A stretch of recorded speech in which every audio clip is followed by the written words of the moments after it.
In the heart of Al-Kalah, a city of domes and markets, lived Judge Malik ibn Harith, respected, feared, and famously incorruptible. His turban always sat perfectly, his scrolls were immaculate, and his word was law. He was known to resolve disputes swiftly, often without appeal. No one dared question his decisions.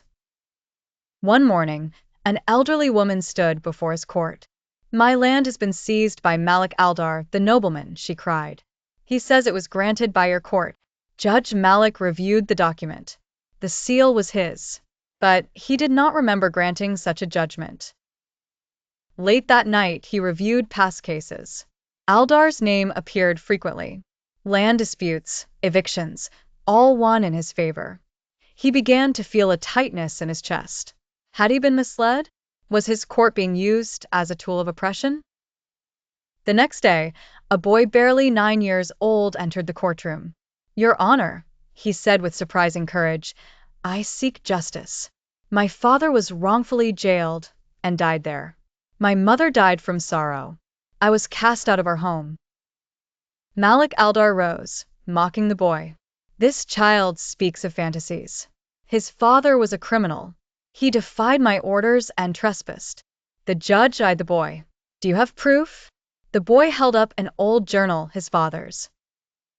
Pages showed receipts, land deeds, and letters to the court, all unanswered. Disturbed by the boy's eyes, Judge Malik opened the Qur'an and came across the verse, "And do not let hatred of a people prevent you from being just. Be just, that is nearer to righteousness." Judge Malik discreetly began observing Malik Aldar's activities. He found him bribing court officials, threatening witnesses. A network of oppression, masked with civility. He sought out the jailer who had watched over the orphan's father. He was a righteous man, the jailer admitted. He read Qur'an daily. He prayed for justice, even while shackled. For the first time in his long career, Judge Malik reopened a closed case. "This man died under my watch. If injustice occurred, I will not bury it beneath my robes." The court murmured. A scholar named Zaid came forward. "I knew the boy's father. He ran an orphan school. He denied Aldar's demand for land." Judge Malik asked, "Why speak now?"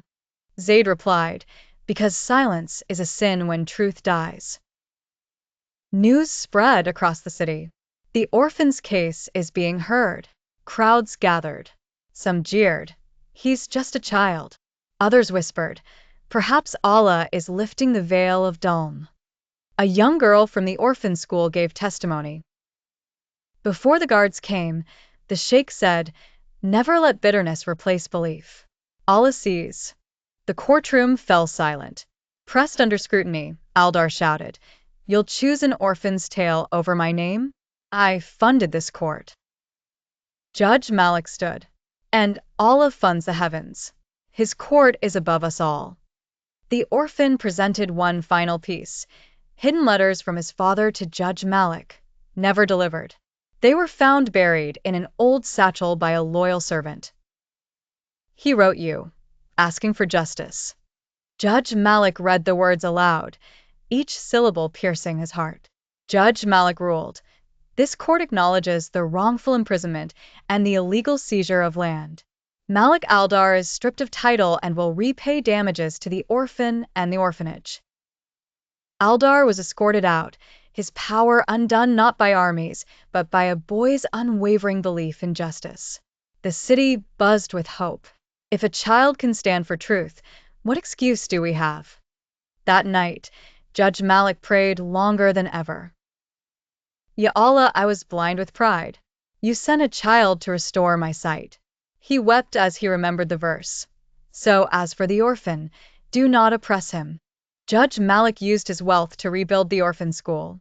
He appointed the boy's teacher as its head.